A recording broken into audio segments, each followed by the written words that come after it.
And joining me now, fresh from that meeting, is the Energy and Environment Minister, Josh Frydenberg. Thanks very much for being with us. Nice to be with you, Leigh. We heard Andrew Probyn's reporting earlier of what happened in the meeting. Tell me from your perspective what happened, and was it what you expected?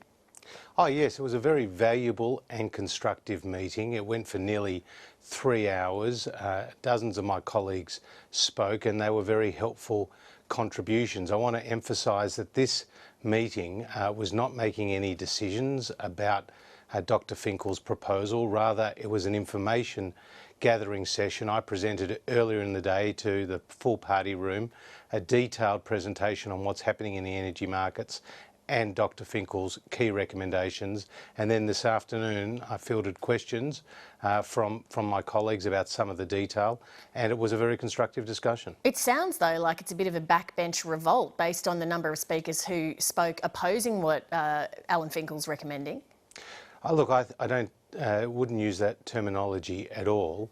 There was a overwhelming feeling among those in the party room tonight that business as usual is not an option. And many of my colleagues spoke about their personal experiences from their electorates dealing with manufacturers, cafe owners, heavy industry, including the aluminium sector, who are dealing with higher prices. And so what they're looking for from Dr Finkel's detailed study of the electricity market is how we can drive down prices, and obviously gas is a key component of that. But what it boils down to is, are you going to be able to get your colleagues to agree to support a clean energy target? Well, it's too early to say, Leigh. I mean, we just got the report last Friday. The modelling's been released this afternoon. Many colleagues want to understand what is the true impact on price of the clean energy target, and the Cabinet itself hasn't made any decisions. It was only right that we went to the party room today and had a full and frank discussion about what is happening in our electricity market, why we are facing higher prices, why there has been increased instability, all in the context too of our international agreements and targets. So it was a very valuable discussion. But what, if I understand it correctly, the majority of speakers today have said to you and the Prime Minister is that they have concerns about what Dr Finkel's suggested here. Well, a number of them would like to meet with Dr Finkel. Indeed, the Backbench Environment Committee did meet with him today, and he put a very strong case as to why he reached the conclusions he did. As you know, in Dr Finkel's report, Leigh, there are a series of recommendations, including boosting reliability of the system by requiring renewables to provide more storage, as well as having a 3-year notice of closure period for large-scale generators. They were very warmly welcomed by my colleagues in the party room today, and as you say, when it comes to the clean energy target, they do want to know more because their obvious number one preoccupation is rightly price. Will the Turnbull government classify coal power stations as low emission if they use so-called clean technologies such as carbon capture and storage? Well, we're jumping the gun here because we've just got the report. We haven't formulated our position. Today was an early discussion with the party room.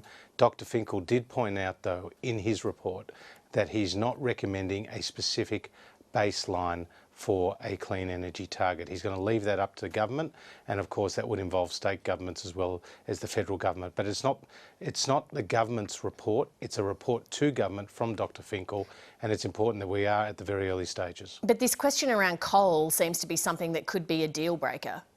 Well, certainly people are very concerned about the future of coal, and rightly so too. They understand that coal is a critical source of baseload power, and under Dr Finkel's recommendations it would still provide more than 50% of the power across the national electricity market by 2030. And one of the problems we've seen in South Australia came from the closure of the Northern Power Station and a 50% penetration of wind and solar without the necessary storage. So there was a lot of criticism today in the party room too of state governments, not just South Australia, who didn't prepare for the changing electricity market in that state, but also the Queensland government, where the generators that are owned by the government have been holding back supply in order to make bigger profits at the expense of consumers. Did the former Prime Minister Tony Abbott speak in the party room meeting? He certainly did, and obviously his position is well known. He's talked about his concerns about driving down prices and ensuring that coal will continue. He was heard out by the colleagues. I responded to a few queries that he had, and again, it was a constructive discussion. Do you think, as he believes, that the Finkel Review recommendations are akin to a tax on coal? Absolutely not.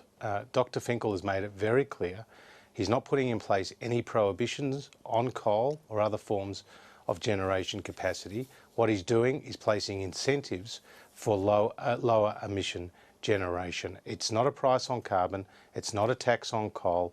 Indeed, it is a policy which has some similarities to what John Howard put forward back in 2007. We know from recent years that the Coalition has had a lot of difficulty finding agreement on this issue, to put it mildly. If you are unable to find agreement within your own party, how then are you ever going to come up with a policy that you can get Labor and the crossbenchers to go along with? Well, again, these are early days and today was a valuable discussion. The states also have a big role to play here because they've historically owned the generation assets, and there was again criticism of the state governments who have put moratoriums and bans on gas extraction, which is contributing to the higher gas prices, which are hurting industry very badly, as well as sending higher electricity prices. So there are a lot of stakeholders who need to be part of the solution. The federal government obviously has a key role to play here. That's why, as part of the COAG process, Dr Finkel and his expert panel were commissioned. They produced an extensive report after 8 months of consultation, and it's only fair that we give it its due consideration. Well, Minister, thank you very much for scrambling straight up after the meeting to speak to 730's viewers. Much appreciated. Nice to be with you, Leigh.